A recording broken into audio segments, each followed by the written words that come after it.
Okay, so thank you very much for participating and thank you very much for joining us today.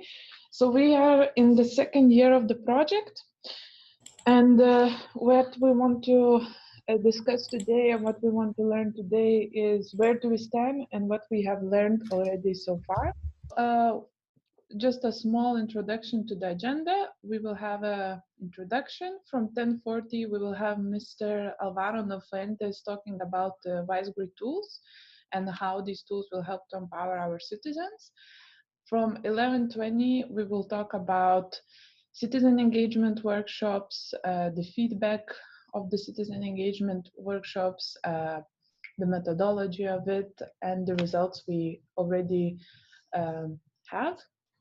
We will have a Q&A session at almost the end of the webinar, so please write down your questions in the chat box.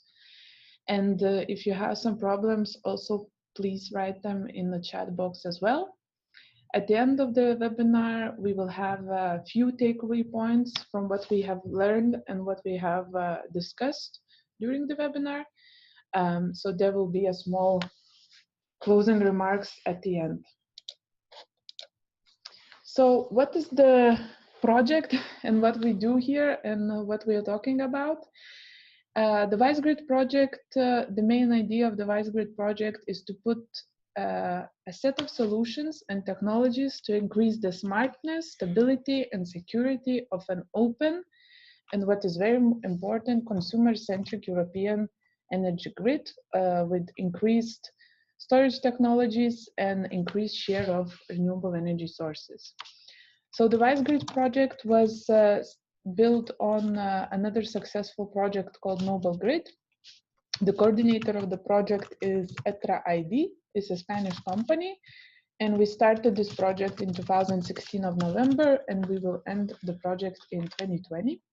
So it's a kind of a long period of a long and a big project. It's 42 months.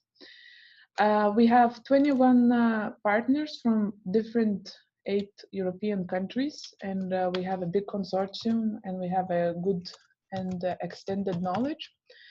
And what is very important in this project, but we have a pilot site with the citizens, which are located in Mesogia, Greece, in Kitnos. It's also an island in Greece. In Italy, in Terni, it's a small DSO. In Crevillent in Spain, this is a small cooperative. And in Ghent of Belgium, which is also small cooperative.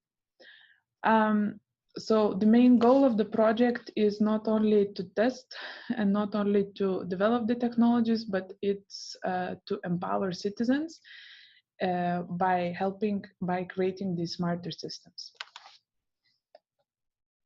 So now I will give floor to Mr. Alvaro Nofuentes, which is the coordinator of the WiseGRID project, and he will introduce us to the WiseGRID tools, which are 9, but by the time limitations, I hope we can see a few today, and we will see and we will learn more about it now.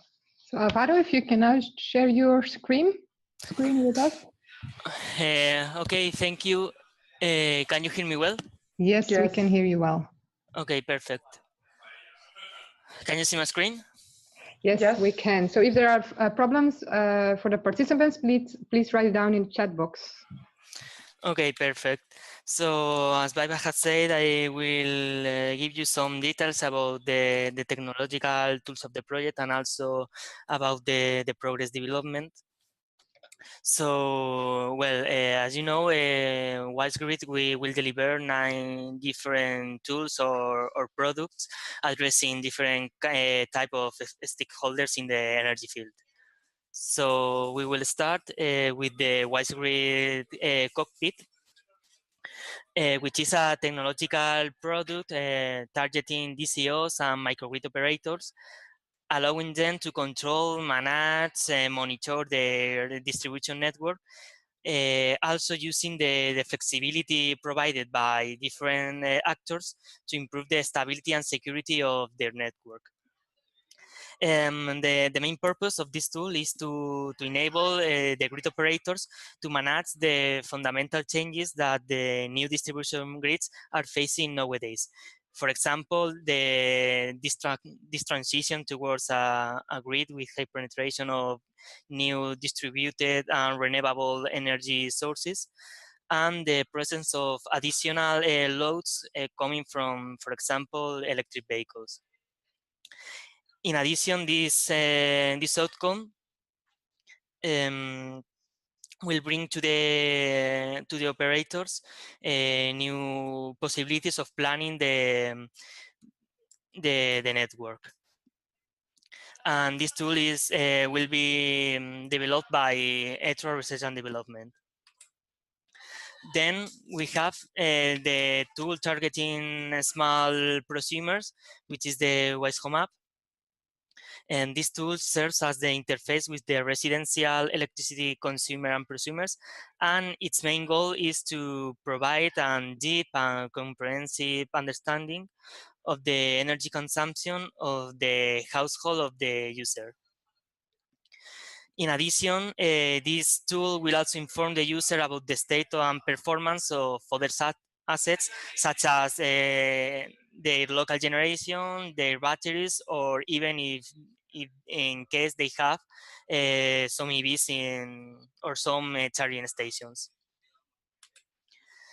Well, the next one is WiseGRID, which is a tool targeting businesses, aggregators of consumers and prosumers, supporting them in their roles of energy retailers or energy cooperatives.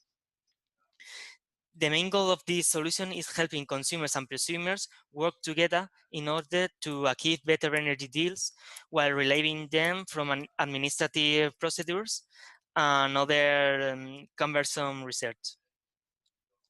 This tool is also developed by ETRO. And well, the next tool is the WiseCorp,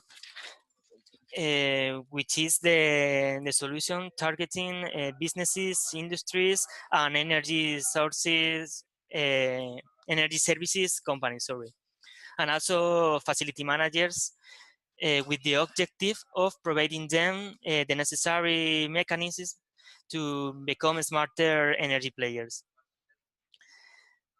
By means of the energy usage monitoring and analysis and the proper information that can be provided to these facility managers or these stakeholders, they will be able to reduce their energy costs and also reduce their environmental impact. Well, also we have the tool for battery providers, which is the WiseGRID Stats BPP. The main goal of this tool is to help consumers and prosumers that can be households or corporates. So it doesn't matter the size of this actor, to be aggregate. And these batteries will be aggregated in order to offer to the market their unused storage capacity, as well as try to perform some BPP activities. Then we have the WiseGRID Resco, which is a tool more focused on the business intelligence.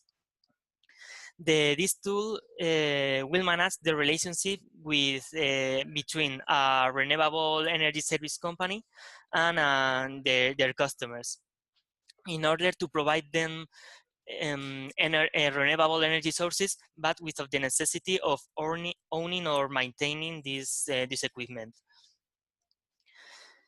Since the generation equipment will be owned, serviced, and operated by the Resco, the tool will also support the maintenance management of those assets and the provision of the produced energy to the market. The main goal of this tool is to increase the share of renewable resources by supporting new business models, which will encourage the wide adoption of those technologies. Finally, we have the two tools related with the electromobility field. The first one is the WiseCVP, which is a tool addressed to two types of actors. The first one is for vehicle sharing companies or EV fleet managers, because this tool will allow them to control, monitor their portfolio of electric vehicles, and also will provide functionalities to charging point operators in order to allow them to optimize the activities related with the smart charging and discharging of the electric vehicles. And the Fast V2G is in fact, it's not a software, it's a charging station that allows smart charging and also vehicle to grid functionalities. The main objective of the Fast V2G is to provide auxiliary services to the DCO, such as peak saving capacity. And finally, all this framework is allowed thanks to the collaboration of the WiseGRID IOP. All this which serves as a kind of middleware for the communication of all the tools, and also for the communication of some assets such as batteries or air conditioning with their respective tools, for example, the WiseCorp. And as you can say, all the relevant actors of the energy field are addressed with our tools.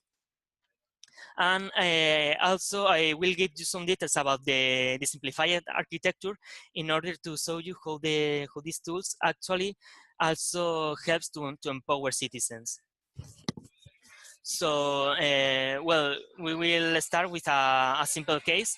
For example, the DCO has a congestion in its grid, and maybe they need the flexibility from other sources that can be small and medium consumers, the flexibility that some electric vehicles can provide, or the flexibility that some batteries can provide. So the DCO will send some requests to the YCVP, the STAS VPP, and the WiseCube in order to ask for some flexibility, and then this kind of factors can send back their offers and provide them and provide to the cockpit some services. And of course, the DCO will reward to these users about this flexibility. So now the prosumers are active players in the management of their own distribution grid, which, apart from having rewards of the flexibility, can also get benefit about a better service and a better quality of its grids. Also, of course, these prosumers can be can be empowered thanks to the WiseHome, WiseCorp, and WiseGRID Resco application. The WiseHome and WiseCorp is obvious. They can better monitor their energy production and consumption, and also go to the market. And the WiseGRID Resco will provide renewable energy to these new prosumers without the necessity of maintaining and owning this equipment.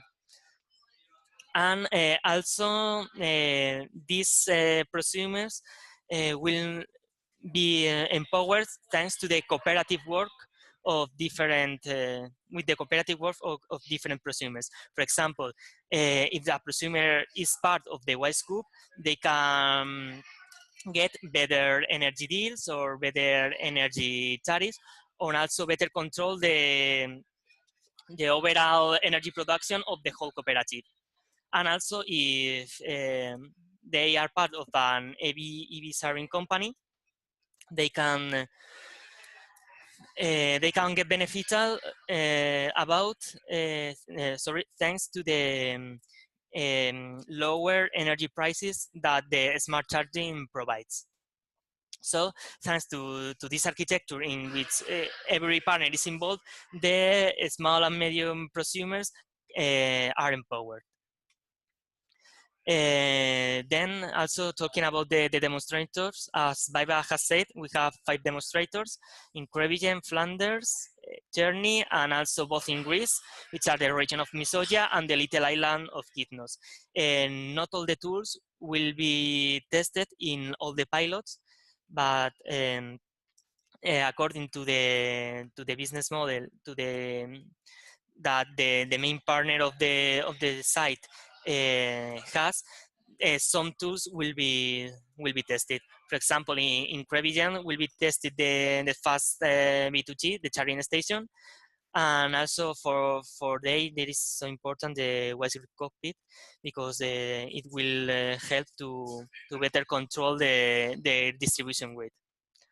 Also in Flanders is an energy cooperative, so they are especially interested in the WiseGRID Stats PPP and of course with the WiseCube. Terni in Italy is a DCO, so they are especially interested in the WiseGRID cockpit. And the islands of Kythnos and Mesotia, apart from being interested of the WiseGRID cockpit, also the Wise Home and the Wise Corp application are very interesting for them. Well, according to the schedule and the development of the project, well, the project has 21 work packages and distributed in 9 sub-projects. Actually, in this step of the project, we have successfully completed the first 13 work packages, which are related with the technological tools and also with the regulatory framework, the overall architecture of the project, the data privacy issues, and so on. And right now we are focused on the subproject 7, which is about the integration of the demonstration of these tools. Well, as a summary, the main achievements of the project are, of course, the design and development of the 9 tools, the definition of all the requirement, use cases, and KPIs, the analysis of the infrastructure of the 5 pilot sites in order to know how to deploy and how to install the different tools. As of course, the architecture of the project that allows this framework that empowers the citizens.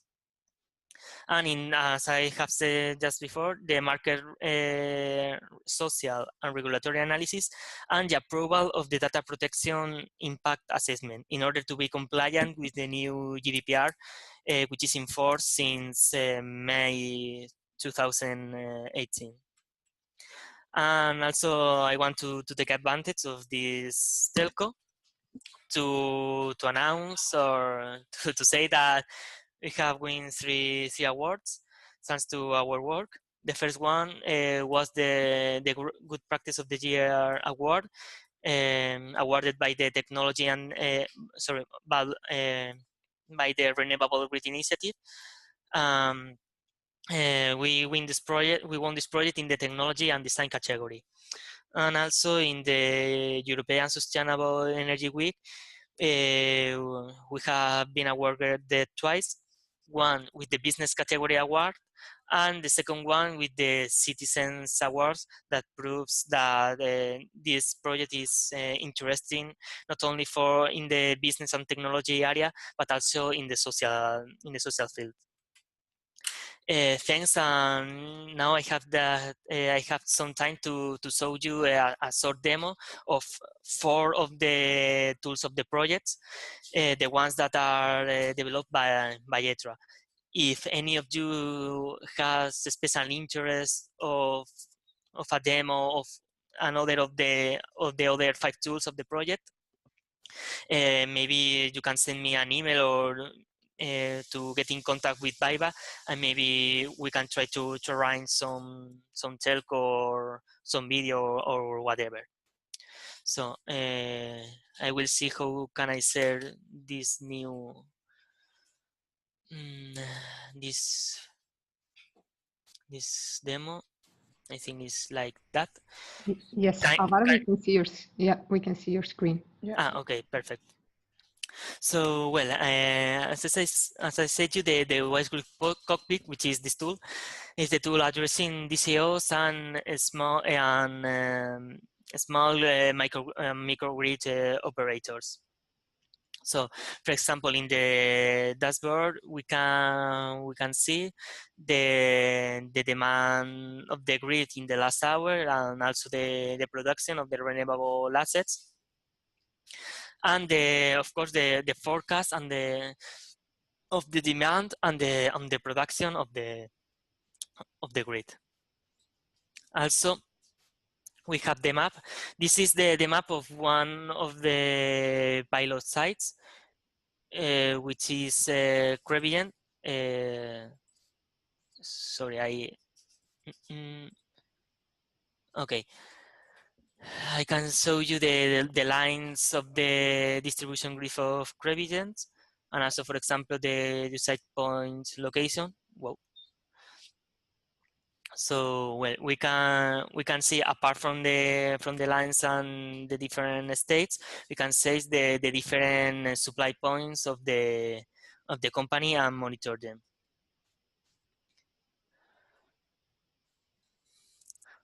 And so we have the single line diagram of all the Crevillent grid, and also a synoptic that not in this moment, but once we have done all the deployment, we can see we will be able to see the different status of the different substance grids, and also the same for Terni and Mesodia.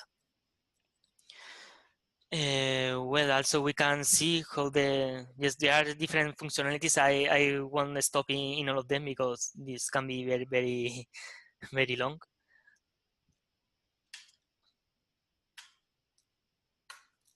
Okay, and then here we can find we can see the different status of the smart meters. Maybe there is some problems with the real-time monitor, because I think that they are testing right now the tool. But with this part of the tool, we will be able to monitor all the smart meters installed in the grid.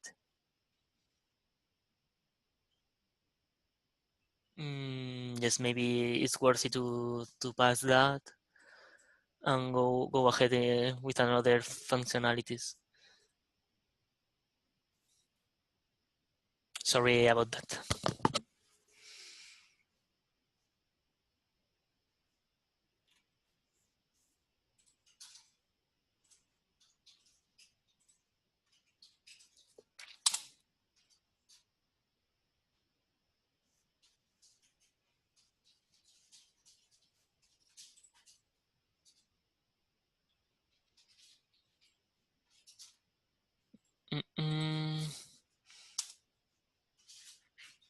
I don't know what happened. It works 1 hour ago. Okay. Also, we had grid planning assistance that will allow the operator of the grid to test and to simulate some scenarios in which, for example, having a simple grid. This is only for testing purposes. Once we have the topology of all the grids, this will be more and more complex. We can simulate the expected generation of the different nodes of the grid, expected load. For example, if some charging stations will be installed, or some PV panels will be installed in some part of the grid, and also calculate the same aspects of small hydro units, cogeneration, and storage units.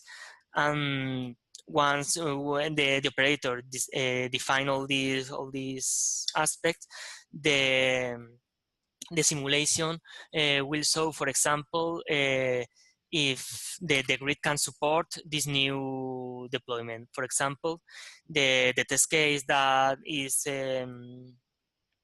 safe says that at the hour 6 of the day, the voltage will surpass the upper threshold. So this scenario are not suitable. So once knowing that, the operator will modify the parameters in the introduces in the first slide and try to play with this data in order to have the suitable scenario.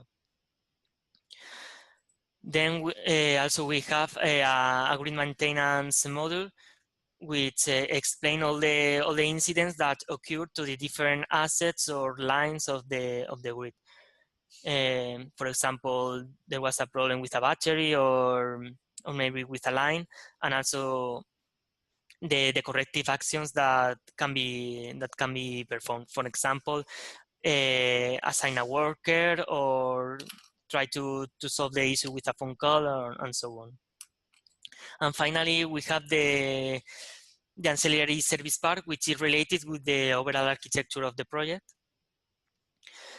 For example, if the congestion management module predicts a congestion issue in some lines of the grid in a specific hour, we'll send this information to the ancillary service market module, and then this module will send the request from the to different WiseGRID tools. For example, the WiseVPP, the storage VP, the stats VPP, and the WiseCube, and then they will answer this issue.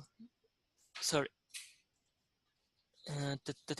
For example, we can see here one demand response campaign in which the DCO requests a flexibility of 50 kilowatts in a specific hour of time. He received two offers, one from the WiseCube, which is the prosumer aggregator, and also from WiseVPP, which is the fleet manager. And finally, he decided that the suitable offer that can handle this congestion problem is the one of the fleet manager. Also, we will see the same history in the other tools.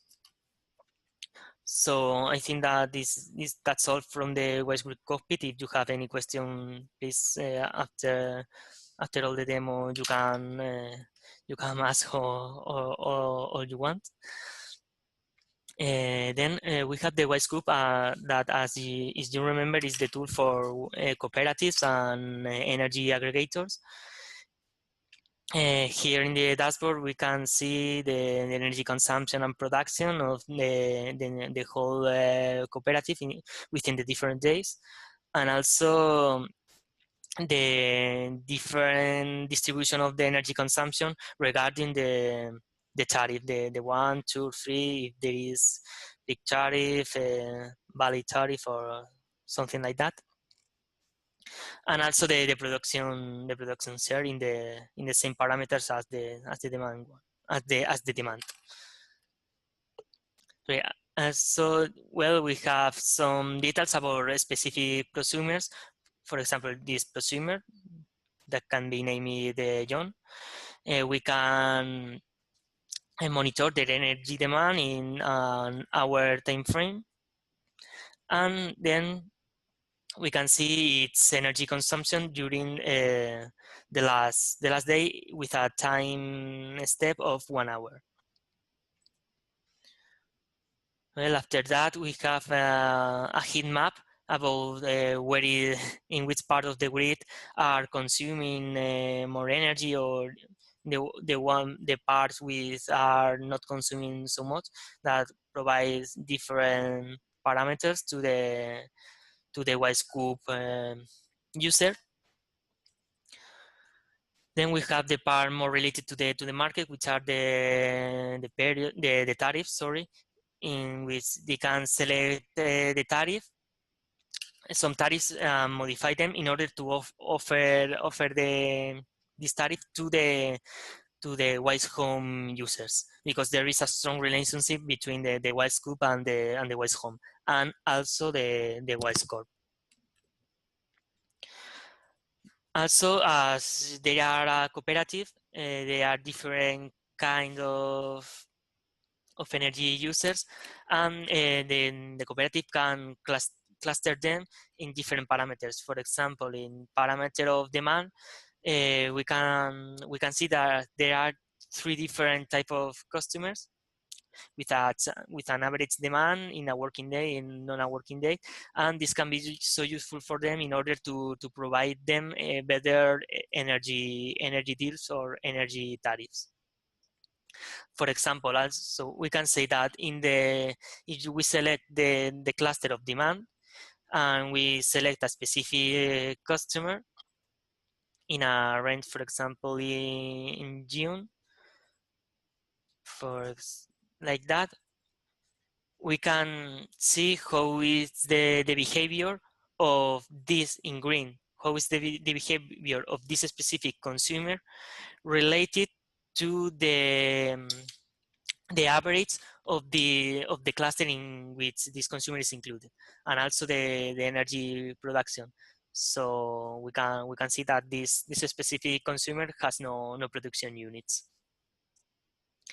And finally, as I have said you before, then we can find all the demand response campaigns that they received from the WiseGRID cockpit. Well, I will do also the other 2. I will try to do it faster in order to not spend so much of your time. Then we have the dashboard of the WiseCVP, which is the tool for from one side for electric vehicle managers, and also for charging station managers. This first part of the dashboard is related with the electric vehicle fleet, which they can see how many of the energy that they use for charging these EVs was from renewable sources and what's from non-renewable sources, and also the equivalent CO2 emissions and the overall figure of these charging sessions.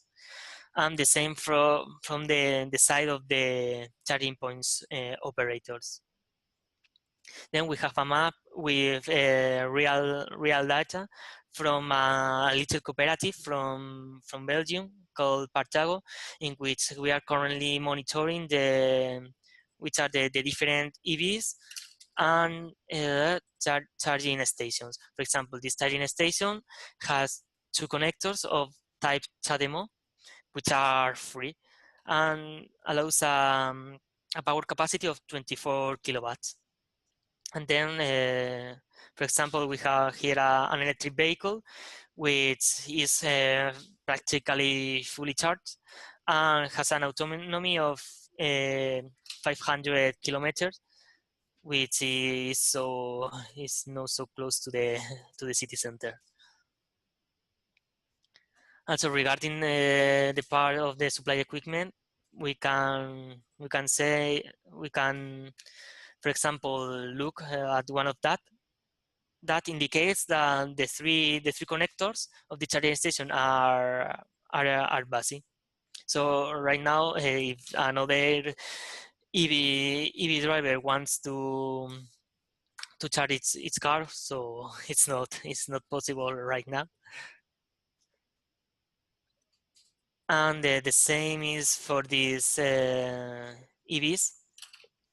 That, for example, we can see the travel distance in the last hours of this specific electric vehicle, the current state of charge, and how this state of charge has evolved during the last hours.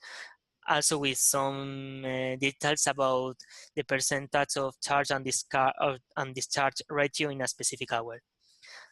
And finally, also we have the schedule of this electric vehicle charging sessions. For example, in this part, the user can schedule a a session of charging between, I don't know, the 5 o'clock until 8 o'clock. So the fleet manager knows that this electric vehicle will not be able to be rented in a specific time frame.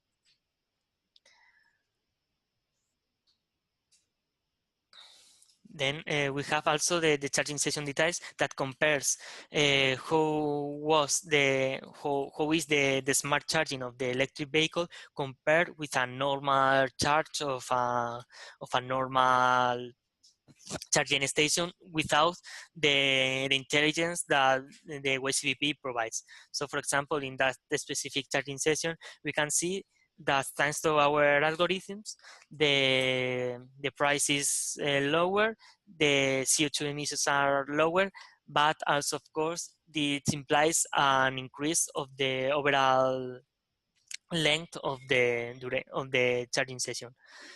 And finally, as I saw you in the other tools, the historical of the different demand response campaigns.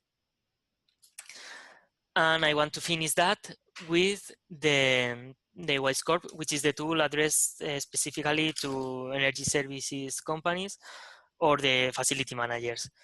We are currently monitoring our building, the ETRAS building, in which we can say in the dashboard the main information about the last 30 days in terms of energy production, CO2 emissions, consumption, and so on.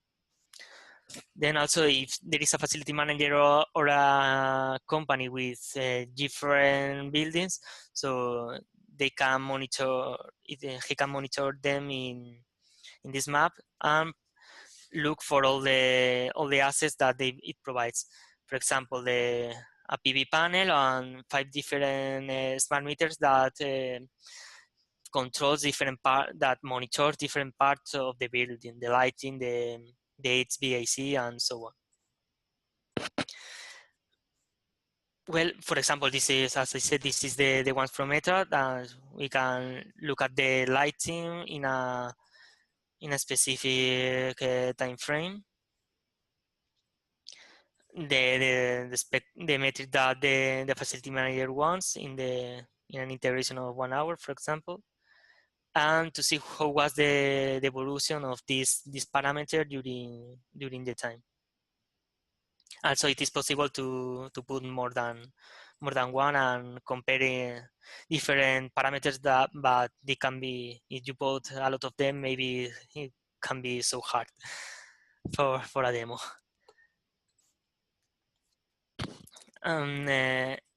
Also, we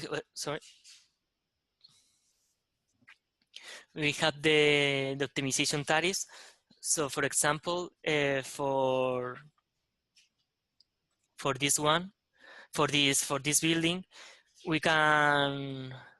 Sorry, I don't know how to.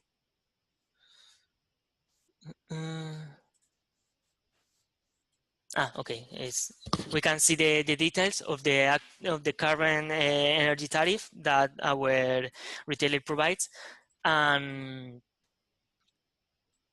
calculate which can be the economical savings of changing the tariff or changing the retailer. So, for example, with this tariff, this was the price of 15,000. The one with Iberdrola, and maybe with another company, the cost could be better.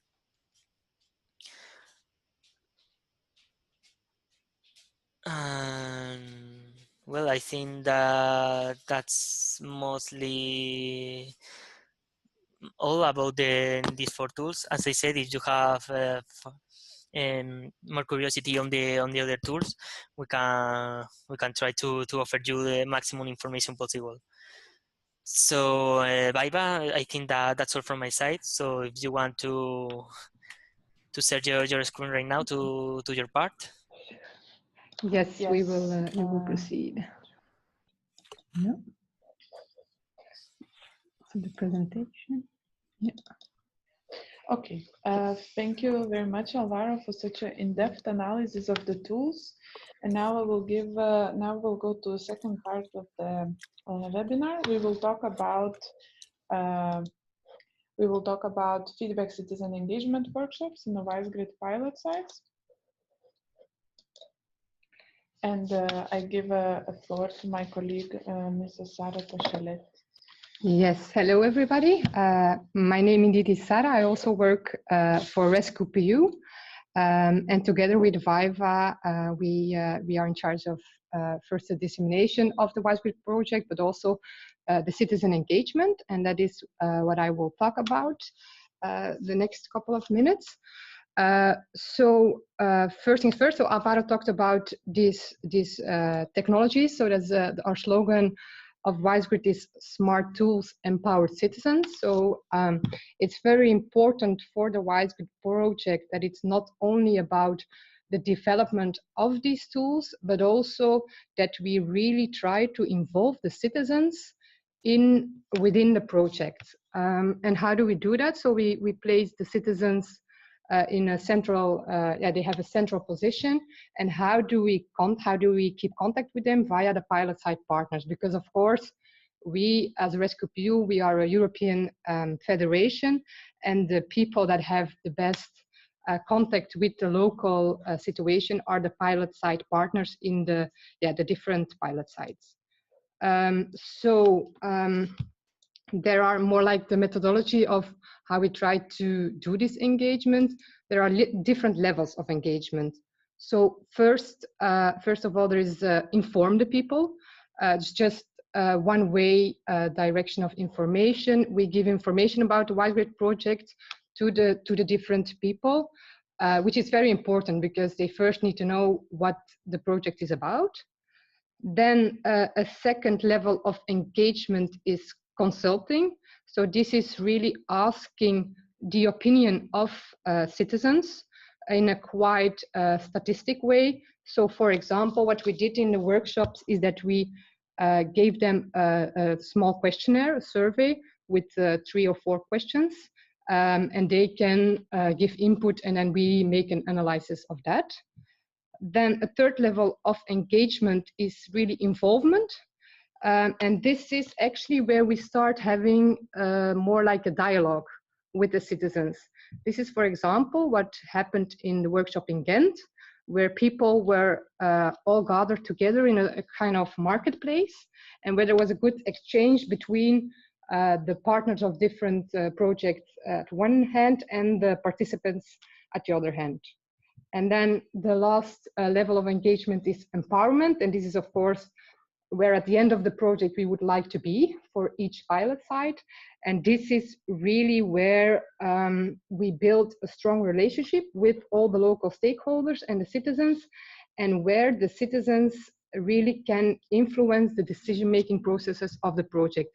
And this, for example, to give an example, is what happened more or less in Kitnos, where during the workshop, the citizens were grouped in small groups, and they were asked where they think the best locations would be for charging stations for electrical vehicles and electrical bikes. So they worked in small groups, and then after discussing this in the groups, we made a map showing all the different charging points that the citizens themselves chose actually. So Then now really briefly, pilot site by pilot site, the results of the workshop. So the first workshop we performed was in Ghent in March this year, in the local community center in the Ghent Damport area. So there we work together with a local cooperative, Ghent, and WiseGRID there is part of a bigger project called Duurzame Stroom. So the local cooperative is involved. There's also a more social partner, Samenlevingsopbouw, involved. So this Duurzame Stroom project has several aspects, and WiseGRID is one part of that project.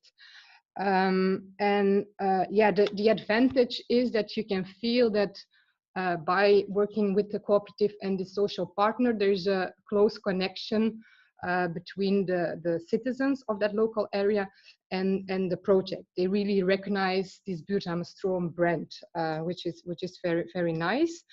You can see from the satisfaction score that overall people were very satisfied. As I said before, they organized it in this kind of way that there was direct dialogue possible with the different partners in Buurtzame Stroom. So we were there, but WiseGRID was there as well. There were other partners, and they could directly come. All the participants could directly go to the partners and have a discussion about or ask their questions. So that is for Ghent. Then the second workshop we performed was in Crevillent, also in March this year, and it was organized in the premises of the NRCOP headquarters in Crevillent. And you see there as well that people were very satisfied. 67% said they were very, very satisfied. And there it's important to know that the workshop was co-created together with the local pilot site partner NRCOP. And NRCOP is a cooperative. And why it works good is because the cooperative over there, it's already a very old cooperative, so they have quite a history in the area, and that means that the relationship also there is already quite good, so it's quite strong. And what I also need to mention is that in each workshop was performed in local language, so that as well makes the barrier for people to talk, to give suggestions lower. So in Crevillent, they presented the project in a very nice way. Also the coordinator Etra was there to explain all the tools. And then there was a lot of time provided for questions and for feedback. So first in a more formal way in the room where the presentations were given, and afterwards during a small reception with some foods and drinks in a more informal way. So we had both pillars there, which worked pretty well as well. So that is about Crevillent. Then in Kitnos, that workshop took place on a small island in Greece in April 2018. And this one, in terms of satisfaction rate, was the most, actually the most successful. And we believe that one of the main success factors of the workshop is that the local partner there, Agian, is already very known in the area. So people are used to talk with the people from Agian. They have a good connection. They have a history of conversations with the islanders, let's say, and the partner there is also well informed about the local situation, the local circumstances in Kitnos.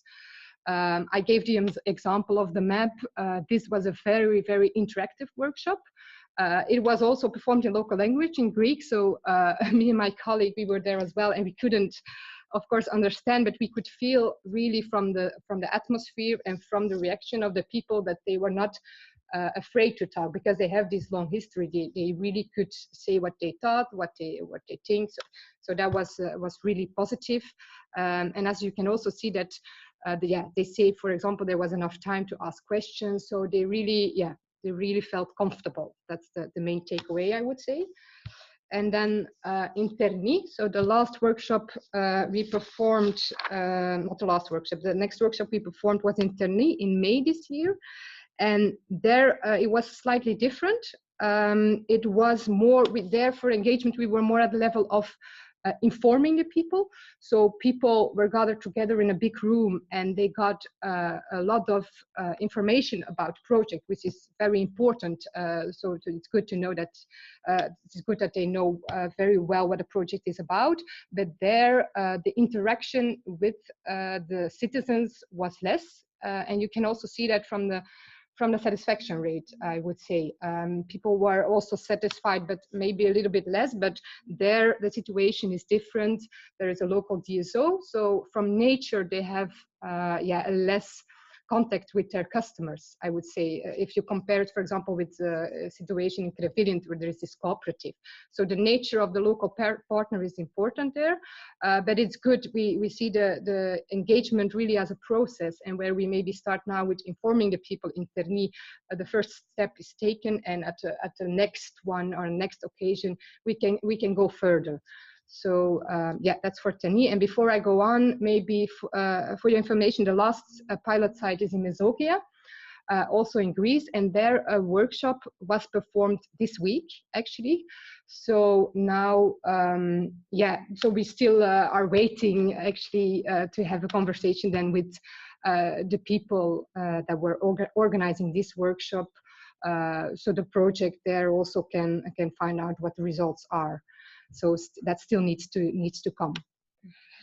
So a couple of main takeaways. So now we did this first round of citizen engagement workshop, which was I think for everybody in the WiseGRID project very meaningful. We learned a lot. And what is important, some main takeaways, is that we should always see that we have targeted sitting groups that can be really included also in the deployment process of the project. That's what we try to do. What is also important, that we identify the key actors locally. So, and that is different for each pilot site. So who we need to work together to really reach these local citizens. Because that's important. As I said before, we are Rescue PU, we don't live there. And you have, in the example of Ghent, you have a lot of local partners that are willing to communicate with these local citizens. So for us as a project, it's really good to map all these actors that are involved in this context. Then, of course, we really need to think well about the governance. Yeah, who are the decision makers? What is our strategy? How are we going to implement in a further phase? And then, of course, yeah, for the project, we need to really outline what is our value proposition here. What are we communicating? What can we tell the citizens? What is the added value for their daily lives, etc., etc. This is very important to keep that in mind when we talk to the citizens. And then a last thing, what we discovered is that a citizen engagement workshop in Belgium, in Ghent, it can be totally different than an engagement workshop in Greece, in Kitnos, or in Terni in Italy. What is very important that each pilot site has its own history, its own culture, I would say, and therefore the way we organize a workshop, when we organize it, where, how we provide the catering, all this kind of more practicalities should be aligned with this local context, with this local culture. So yeah.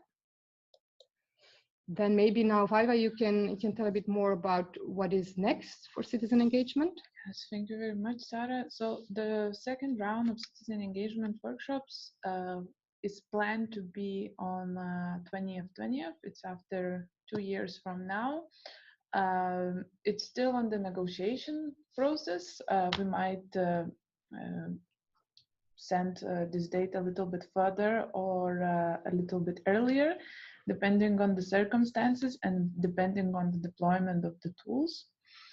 And what we are doing now, we are not only looking for not only doing the workshops, we also want to have an in-depth analysis of the pilot site and of basically behavior of the pilot sites together with these tools that we are implementing.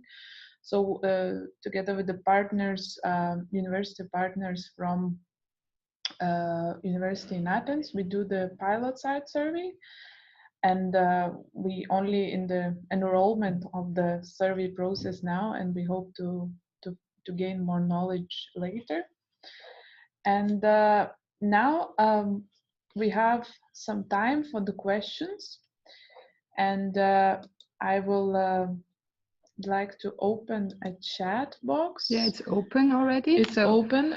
So everybody who would like to ask a question, this is a time right now, and I would like to kindly ask you to write it in the the chat box, and in case we have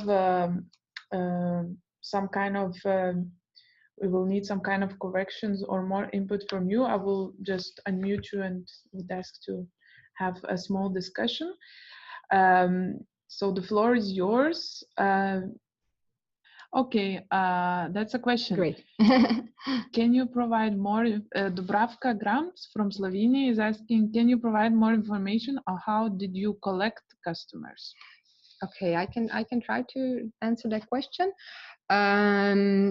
Yeah, first maybe a small remark here. We really don't see them as customers because that's too passive. We really see them as active or prosumers, I would say. So this is really depends on the pilot site, and I think the local pilot site partner uses his or her own network to reach out to people that might be interested in really be part of the project or test the tools. I don't know if you want to add something, Alvaro. And no really about that question. Also, I can answer the question from Benitez, which is there a plan to take into account the gender perspective? As the project officer suggested, well, it's true, the project officer mentioned somehow that the gender dimension of the project should be stressed. And in the next consortium meeting in Ghent, I'm planning to spend about 5 minutes to explain how I plan to stress that dimension, and also to ask for feedback to the overall consortium in order to know if for they are good, if they are more ideas. But maybe I can say a spoiler, maybe that one of not a solution, but maybe of the options is to try to involve as much women and men in the Wise Home testing activities in order to after the demonstration phase and the testing phase, also to evaluate how the tools interact with different kind of users. And this is one of the ideas that I have, but the other ones will be explained in the consortium meeting.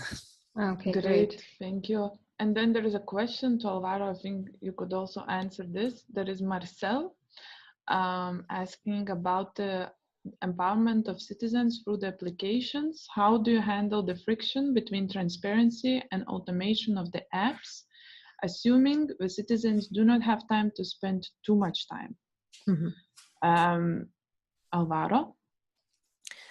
Yes, I really don't understand very well the question. Great. Marcel?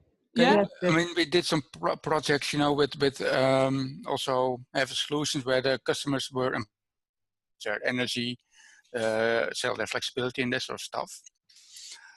But it came, but in the end, it had to be automated because those citizens, yeah, they don't spend they do other stuff, right? They don't spend their time too much about energy. So there has to be some kind of automation.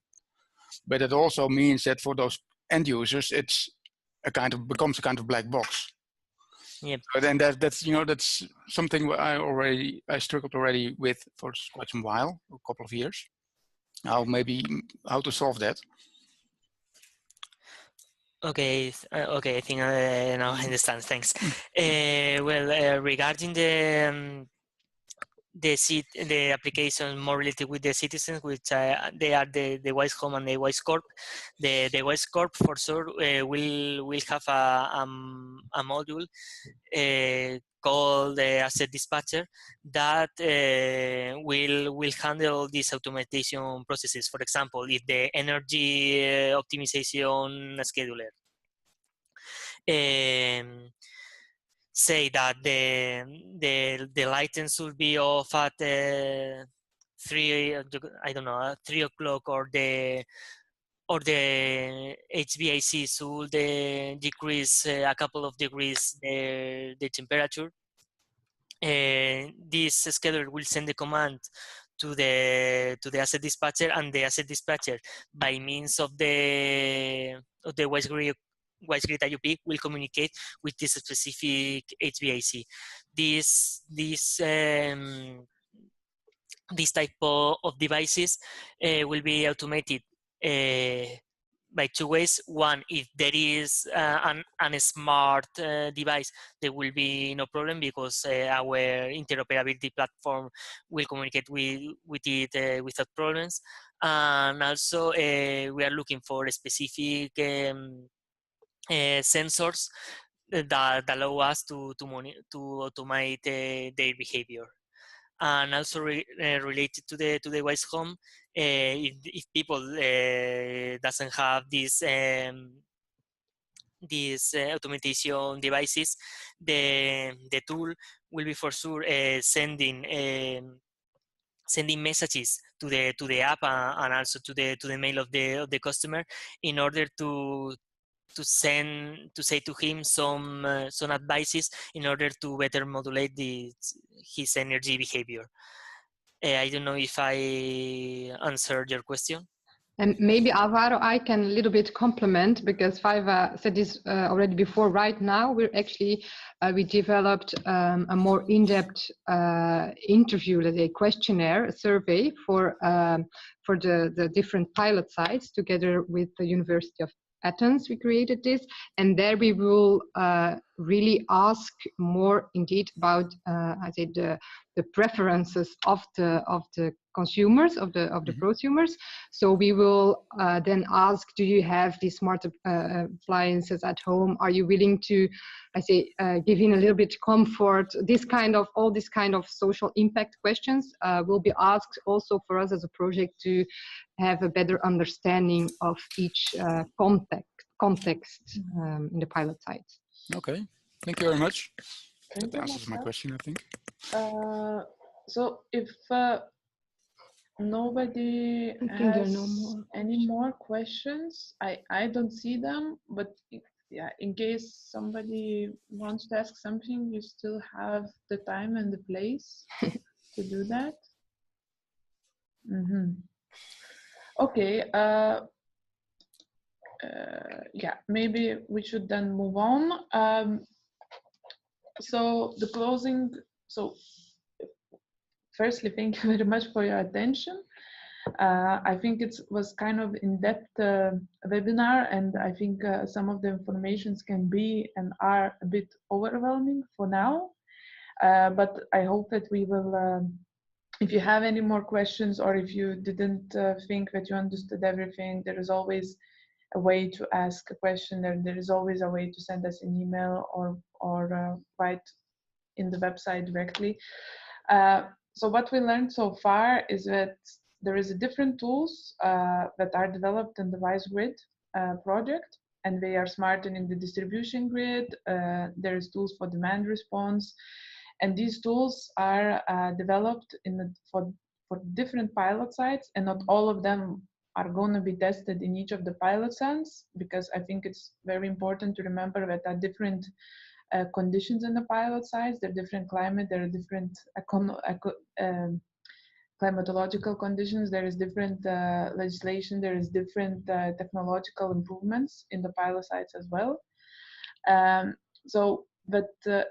think we learned so far that there's different processes and feedback mechanisms we try to use in order to gather the citizens and to engage with the citizens as much as possible. But we also learned so far that there is a different ways, and of course the culture of the people and the culture of the each pilot site is very, very important, and it needs to be taken into the consideration. That's why we are in a very close collaboration with the local partners, and we try to do the best as we can. And I think that's the WiseGRID project is about, that these tools are helping for the to empower citizens for the better energy democracy. And these tools are given to them to basically transition to the energy democracy in a way. So this is, I think, the remarks we wanted to showcase. Just a small note, I think, here right now, that this webinar was originally, of course, all of you were more than welcomed, but originally this webinar was created for Advisory Board, an international user group of WiseGRID project.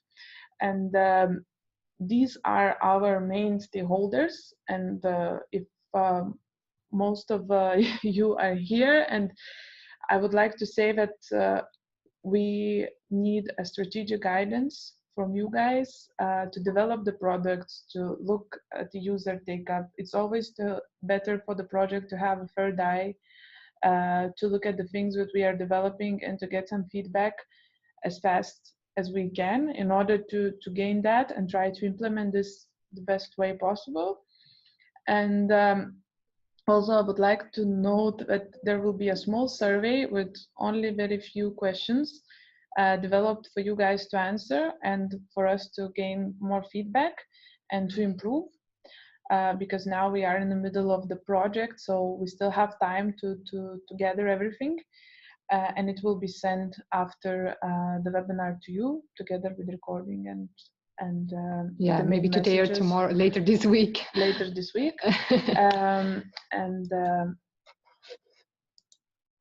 So what I would like to say, very big and huge thank you from all of us.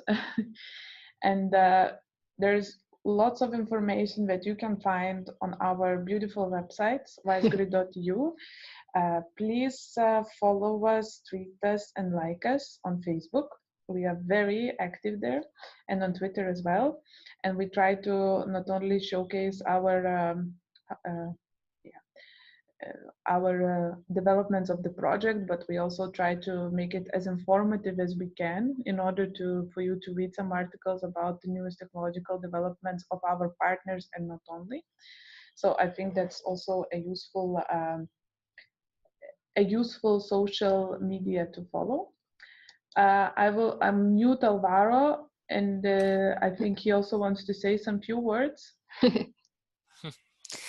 Well, only to remark again that thank you very much for attending that webinar, and also to say again that if you have more questions, you can ask Vibe and Sarah, follow the social media, or even send me an email.